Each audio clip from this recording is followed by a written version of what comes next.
My first New Year's with my girlfriend was spent in Paris. I had seen the Millennium celebrations where they'd blown the whole thing up with fireworks, and they had a band set up at the base, and we were totally amped to experience Paris New Year's. And apparently they had just done that for the Millennium.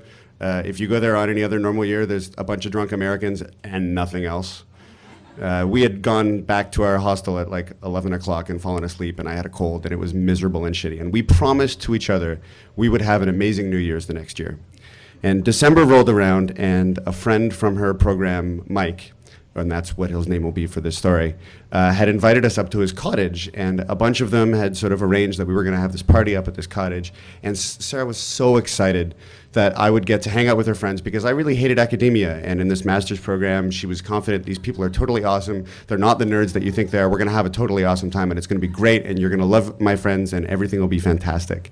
And an email thread starts up, and they all know each other very well, and they include me. And it's like, oh, hey, this is my boyfriend Ben. You can get to know everybody. And a conversation starts up about planning for the big party up at the cottage. And a girl says, I'd love to join you guys, but my parents forbid me from going to co-ed sleepovers. The girl's like 25. Yeah. And immediately, I should have realized I should lower my expectations, but I tried my best. I really wanted to get to know her friends. I wanted to have a good time. And so we're arranging the trip, and her friend, we'll call her Maggie, is a very good friend. And we were like, oh, well, let's bring her up in our car. So I'm like, hey, Maggie, do you want to come up with us? And she's like, yeah, great. Can we bring, let's call him Tim. And Tim's like, yeah, great. I'll come up with you guys. And another girl, we're going to call her Heather, is like, no, Tim is coming in my car.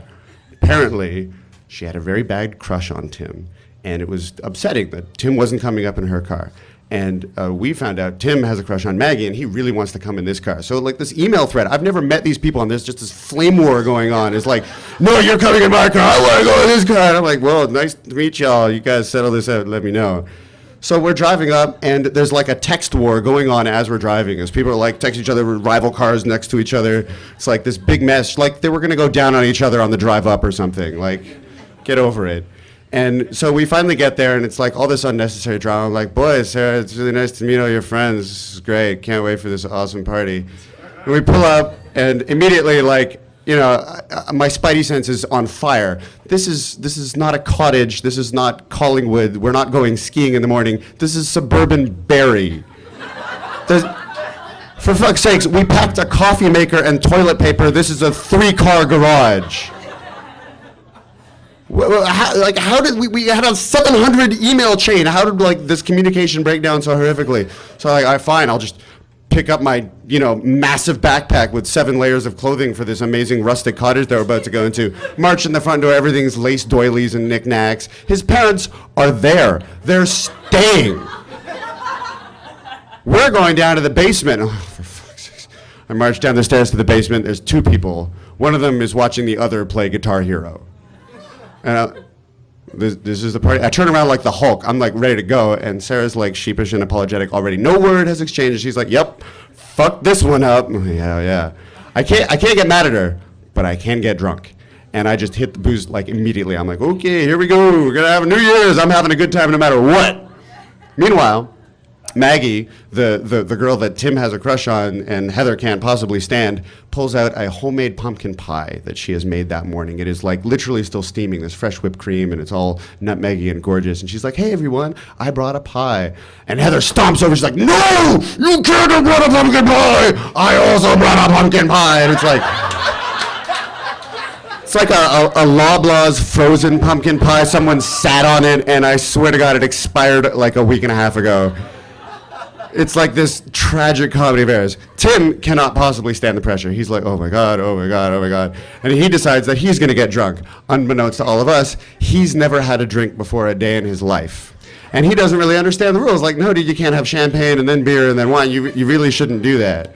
He's also a militant vegan. So not only can he not have any of the pumpkin pie because like he's so militant sugar, which is occasionally processed with bone, he can't have any of that. He can't have anything. All he can have is a Ziploc bag full of baby carrots that he's brought out.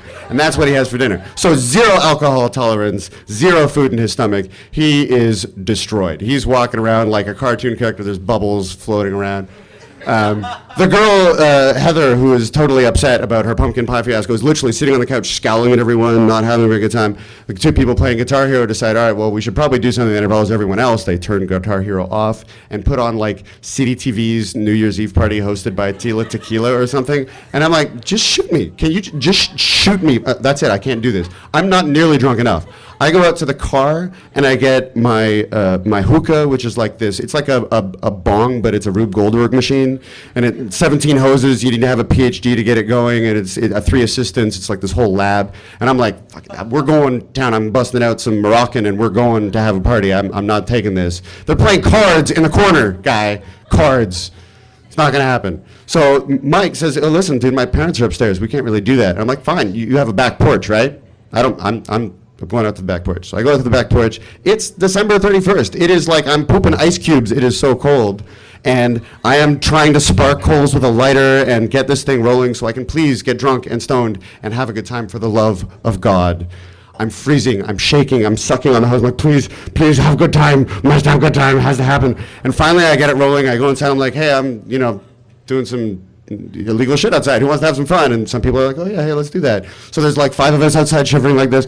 We're gonna have a really good time. It's gonna be totally awesome. It's gonna be great. And we go back inside, and the President's Choice shrimp ring has been totally destroyed. Someone's put like a cigarette out in the pumpkin pie, and there's a girl scowling in the corner. And Tim, like having now hit the hookah outside, flops down on the couch like Night of the Living Dead. He's done. And I walk up to him, I'm like, yo, buddy, you all right? Whoa, look at your head. Wow, you are virtually unconscious. Check this. You guys got to check this out. Tim's like, he's out. And I walk away to tell someone, and behind me I hear the sound of as he barfs all over himself, the couch, and the floor. Now, the parents are upstairs watching Jeopardy and sipping tea out of fine china, and it is so cold outside, no one is going anywhere. So we're literally trapped in a basement with a guy who will not stop barfing. Take the amount of barf you think will come out of a vegan who's had nothing but baby carrots and multiply it by infinity. He will not stop. I'm so sorry. I don't know what happened. And I know what no one else knows, and that it's probably my fault, So I took him outside and got them all sparkly. So I get down on my hands and knees with a sponge, and I start cleaning up barf, and I'm like, don't worry, buddy, it's all right, it's all good. I'm getting splatter all over me. For fuck's sakes. Oh my God. And the most amazing thing I learned at that exact moment was, vegan puke's actually kind of nice. It's kind of like a salad. It's like this pleasantly fragrant bile and some shredded carrot. It's not that bad. I mean, in the grand scheme of things, if I was going to spend hours and hours cleaning up puke, this is about as good as it's going to get. For a while. Eventually, he's kind of out and he hits the gunk down at the bottom, and now we're into some real puke. And it's like, oh boy, that was a good one. Nice one, buddy. It's all right. Don't worry about it. It's all over you. We're good. And I'm still mopping. And we need help. There's lots of people mopping. And eventually, like that scene in Stand By Me where the scent hits you, and I got to go barf. I'll be right back. I go puke in the bathroom. Someone else has to go puke in the bathroom. It's just puke city. Everyone is destroyed. Everyone's drunk, barfing all over the place. I realized, hours and hours have gone by, and I'm cleaning up a lot of barf without the help of my girlfriend who fucking put me in this goddamn situation. So I try and find her, and I walk over, and she's curled up on the couch, asleep like an angel, right beside sulky, pouty fucking Heather, who hasn't moved an inch in like 4 hours. She's not only asleep, as we stand over here, stunned that anyone can sleep through this like disaster that has occurred. She's sleeping quite literally like this. As a crippled insomniac, sitting beside someone who's sleeping peacefully when you desperately need to sleep and you cannot is the most infuriating thing. But I let her sleep. I kept cleaning up barf. Finally, we reached the point where it's like, okay, we're through it. Let's all go to bed. But no one is sleeping because Tim is going to make gagging, dry reflex. I'm trying to barf, but there's nothing left to barf. Noises all night. And finally in the morning, Mike comes downstairs, ski boots on, toque, holding a pair of poles, kicks down the door. All right, who's up for some skiing? And we're all like, fuck you. We are not going anywhere. And we're all very angry. Sarah finally wakes up and discovers what has happened. It's like, oh, wow, it sounds like you guys had a really rough time. And everyone's kind of comparing barf stories and war stories, and we're trying to relate to each other and make the best of what's happened and be like, oh, this will be a really great story someday. And Maggie realizes that, she's been kind of the crux of a lot of problems. There's the whole love triangle, and she made the guy so depressed that he had to get drunk. And she's like, all right, well, I kind of have you all beat on the barf story thing. We're like, really? We didn't see you get sick at all. And she's like, well, I went upstairs and I was trying to converse with the parents and was like, hey, everyone downstairs is having a really good time. Thank you for letting us use you. And then she like had to quickly run into the bathroom and she barfs so hard, she barfs out her fake tooth, which she'd had implanted from an accident as a child, and has to fish it out of a bowl that not only is filled with her puke and not vegan puke, but everyone else's puke over the course of the evening, right? Like this has been barfed in like dozens upon dozens of times. She has to take it to the sink and brush it off with a toothpaste and a toothbrush and pop it back in. At which point we all decided she was our best friend forever. We pack up our gear. No one's going skiing. No one's going inner tubing. No one's having any fun. We get in the car. We start driving home. And I'm not sure if it was the President's Choice shrimp ring or the smoking outside or the gallons and gallons of booze, but I'm literally dying. I'm drenched in sweat. I'm delirious. I am only waking up because people are screaming with terror as I almost veer into a tractor trailer. I'm trying to drive us home. I'm the only one who can drive stick, and they are terrified for their lives. I'm not kidding, I almost killed us 6-7 times. Almost swerving, it's snowing, it's New Year's Day, it's horrific. I finally managed to get everyone home, only powered by the adrenaline of I'm gonna kill everybody. I get everyone home, Sarah and I walk up the door to our front door, we open it up, we stagger inside, we fall on the couch, and we stay there for a week. No joke, we were so sick, we did not go to work, we just laid on the couch and tried to recover, and that was the worst New Year's to ever happen to anybody.